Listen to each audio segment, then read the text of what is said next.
That's a great welcome. Thank you. Hello, Humboldt County.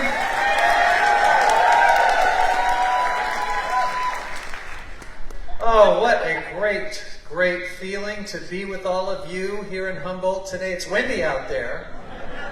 Someone should propose an offshore wind project. This would be a perfect spot for that. We have a lot to talk about here today. But it feels great to be back in this thing and doing a lot more of these. You know, now that our politics are normal again, we can resume those kind of things. Just sort of share with you my take on where we are. And again, I'm not going to sugarcoat it at all. I don't think it's hopeless. Okay, we're going to talk about some reasons that I believe there is hope, and we should have a lot of resolve and optimism as we go forward. But I'm going to be very clear about the peril of this moment. The truth is, I have never been more worried and alarmed about the direction of this country. And that is not just because my party lost the election and I'm in the minority in Congress. It is a whole set of concerns about things that really shouldn't be any part of partisan politics. And that starts with the lurch toward authoritarianism and this breakout to dictatorship as I see it with this president. I see it in the way he is flouting the law and constantly testing whether the legal system or Congress or anyone else will stop him as he pushes all of these legal boundaries. I see it in the way that Republicans in Congress, unlike anything I've ever seen before, seem to have forgotten that we are a separate and independent branch of government that the founders put right up front. Article 1 of the Constitution, the branch of government with the most power, directly representative of the people, the ultimate way to prevent the abuse of presidential power, to correct illegality and corruption. And that's why all of these incredible powers were vested in Congress. The power of the purse, to have control over how and where and why we spend money together in our national government. The power to declare war, the power over trade, the power to give advice and consent for the president's nominees to cabinet positions. The power to impeach and remove a president. I mean, clearly our founders envisioned Congress playing the biggest role in checking the abuse of power, and this Congress thinks that it works for Donald Trump. And that is a big constitutional problem. Unlike anything I think our founders could have ever imagined it. So, we see it with the way they have sort of cheered on Elon Musk and this unaccountable, off-the-books shadow government that we've created with DOGE. We see it in the way with the recent partisan funding bill that passed a couple weeks ago. Instead of specifically directing the way that money is going to be spent, instead of correcting some of the what we call impoundment abuses of this administration, just allocated a whole bunch of money in lump sums, surrendering all of Congress's power of the purse authority and the ability to direct and oversee how that all works.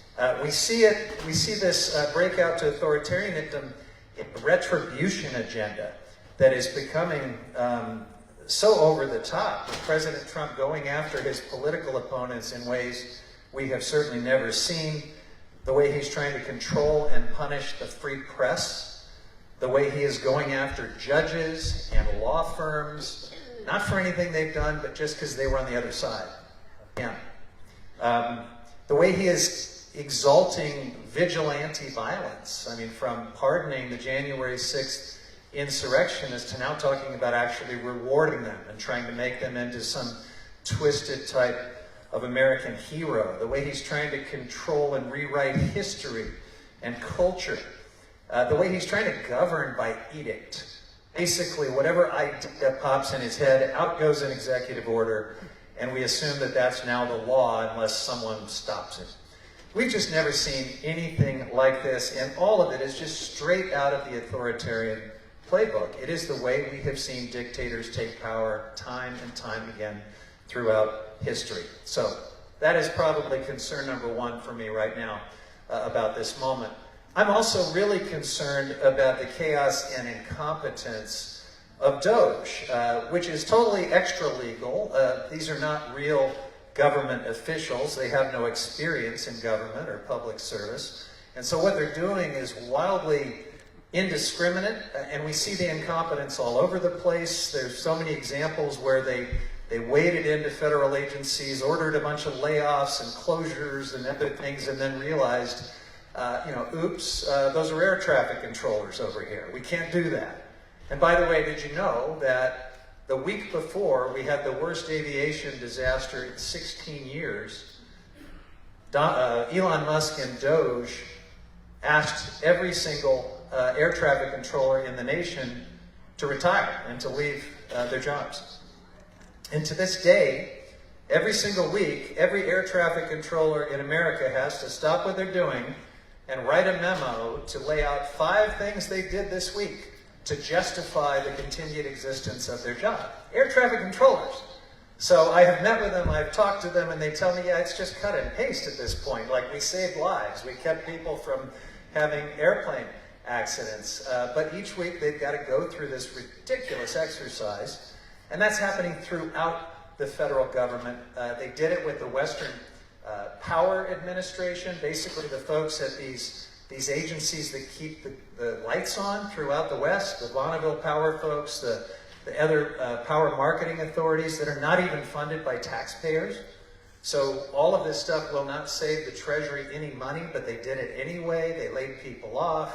They gave them this fork in the road memo, and so all these personnel are leaving the power marketing authorities, and there is a huge risk as we head into the summer that our ability to maintain the grid and to enter the power purchase agreements and do other things to keep the lights on is going to be compromised because of this misplaced effort by DOGE and this completely unaccountable effort. Now, if all of that was not bad enough, creating this sort of shadow government without any experience or competency or accountability, it's being done by the richest man in the world who has been handed the keys to all of these agencies that regulate his businesses, that have authority to decide his federal government contracts, which are a huge part of his wealth. And he's been given access, unthinkably, to our most sensitive personal and financial data, which he is feeding into his AI engine in order to have an advantage, a competitive advantage over his AI competitors. And he believes one day not only eliminate all of these federal employees, but replace them with his AI product and make even more money. That's what's going on before our eyes. It is deeply corrupt, and it doesn't stop with just this one richest man in the world. The Trump family has enriched itself to the tune of billions of dollars with cryptocurrency schemes endorsed and promoted by your government. And we have all of these other oligarchs. There's at least 3 billionaires in this cabinet. I've never seen anything quite like that. And it goes beyond that, because you've got Zuckerberg and Bezos and Tim Cook and everyone else bending the knee and bowing and scraping to Donald Trump. When I became the top Democrat of the Natural Resources Committee, one of the obligations that goes along with that is I have to attend this ceremonial lunch with the newly inaugurated president on Inauguration Day. In a room smaller than this, so it's very intimate. I'm in there with Donald Trump and his family, and I'm surrounded by billionaires. It was unlike anything I've ever seen. Literally 10 feet behind me was Jeff Bezos, sitting next to Barron Trump, and I can overhear their conversation. And I can overhear Jeff Bezos kissing up to this kid, Barron Trump, and telling him what a brilliant and insightful young man he is. I mean, the level of sycophancy with billionaires trying to curry favor was unlike anything I've ever seen. So look, when Bernie and AOC and others are out there fighting against the oligarchy,